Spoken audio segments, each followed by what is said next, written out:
Okay, let's remind ourselves then of some of the respiratory volumes and also what their response would be to different levels of exercise. We're also going to look at minute ventilation and how that reacts to exercise, but also how it reacts during recovery.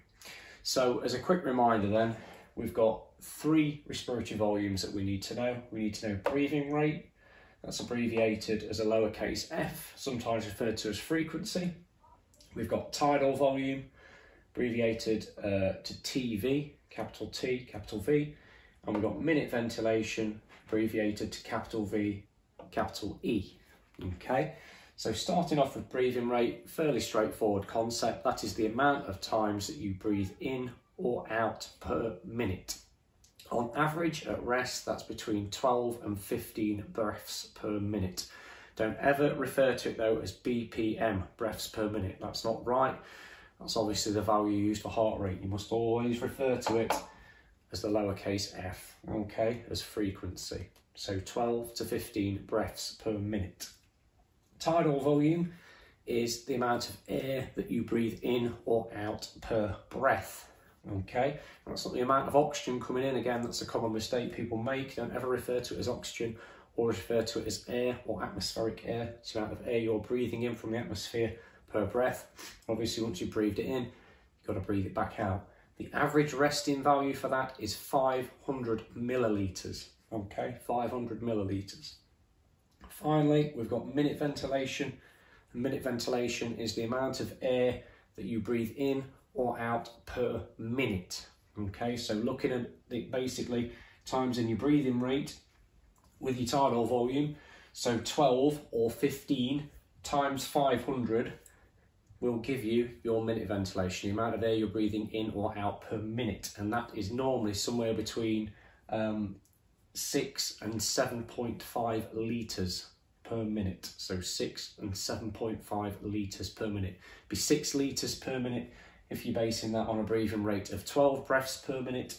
It would be 7.5 litres or 7.5 litres if you're basing it on a breathing rate of 15 breaths per minute. So 12 times 500 equals 6 litres, or 15 times 500 equals 7.5 litres, okay?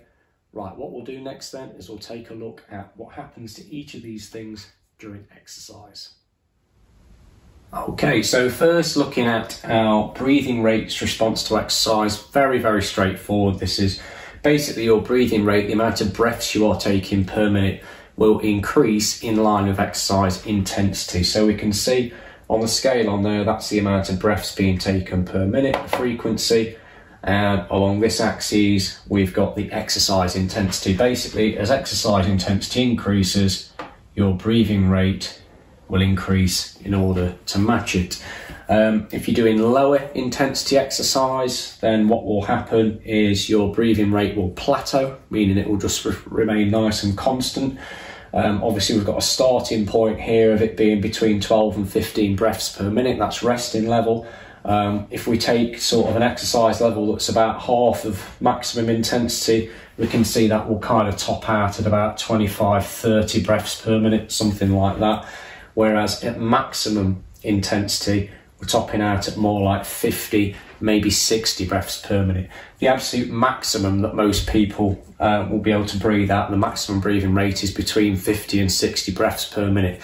Basically, it can't go any higher than that, because if it did, the breaths you were taking would be so fast and so short, there wouldn't be enough time for enough air to enter the lungs or to exit the lungs between breaths, so it becomes ineffective basically.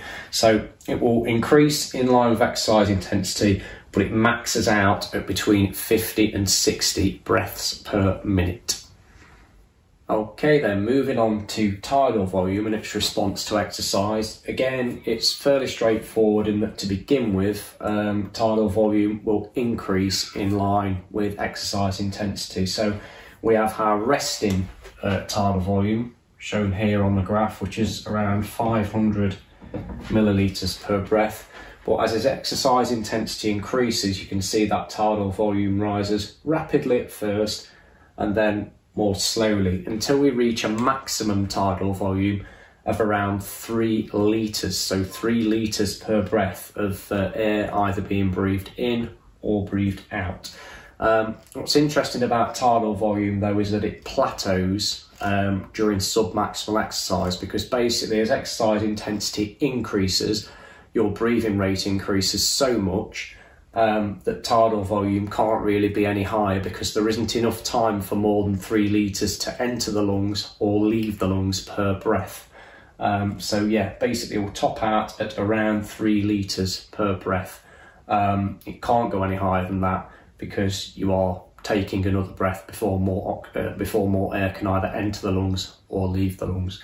And in fact, during very high levels of activity or high intensity activities, you can actually see a drop in tidal volume happening. It'll start to dip slightly, and the reason for that is that your breathing rate's gone up so much, you're breathing so fast that you haven't even got enough time to get the 3 litres in between breaths, so your tidal volume will actually start to dip.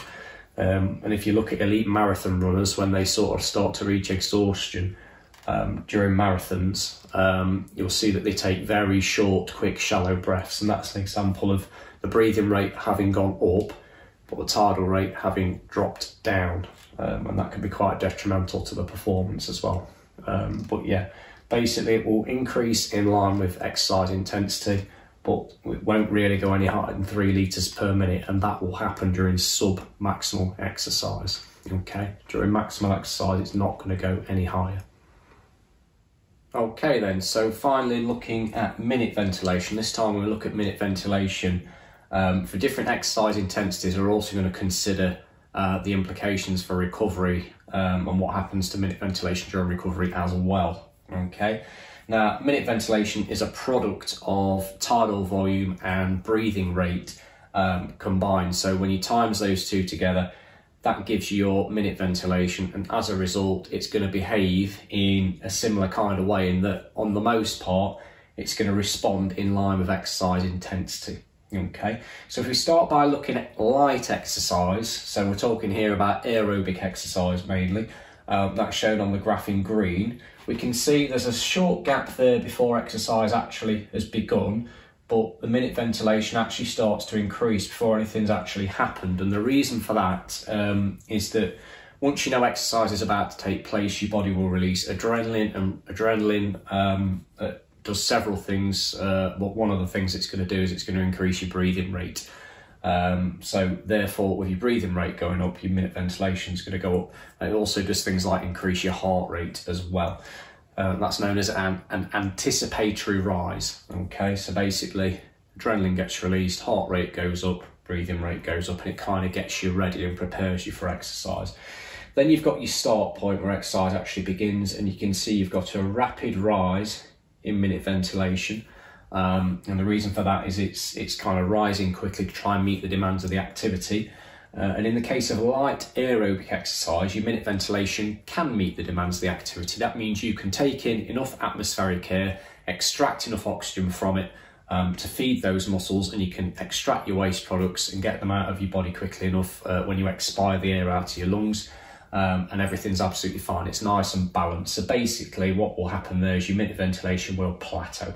Okay, and that will go on until you reach the end of exercise. You've got the end point there on the graph, and you can see that your minute ventilation drops down fairly rapidly, kind of back down to resting levels.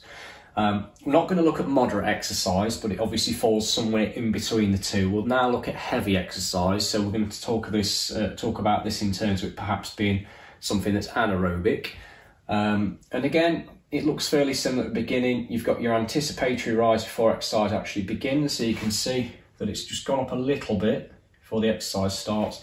And just like with the light exercise, it rises rapidly at the beginning, and it's rising rapidly in the hope that it can rise quickly to meet the demands of that particular activity, get enough oxygen to the muscles.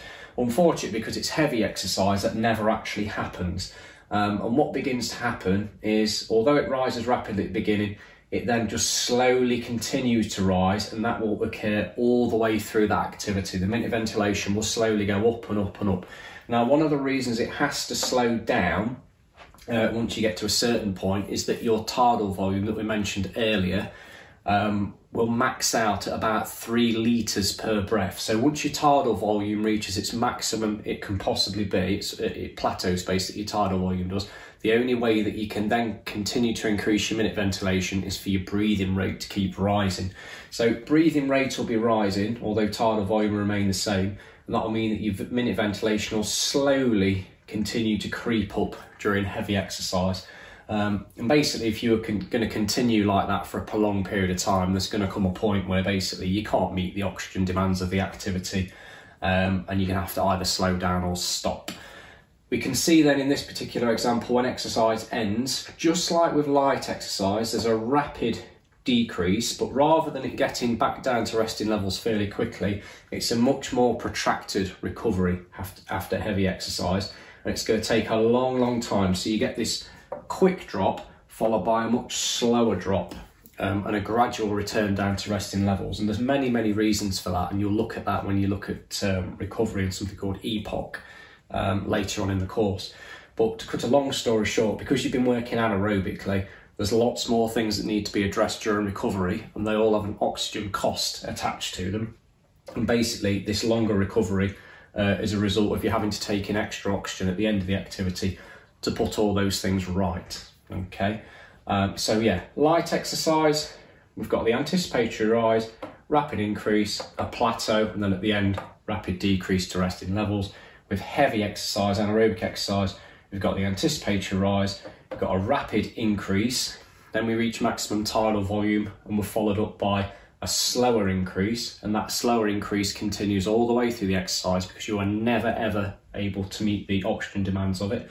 Then once the exercise ends, we've got that rapid decrease followed by a much slower decrease back down towards resting levels.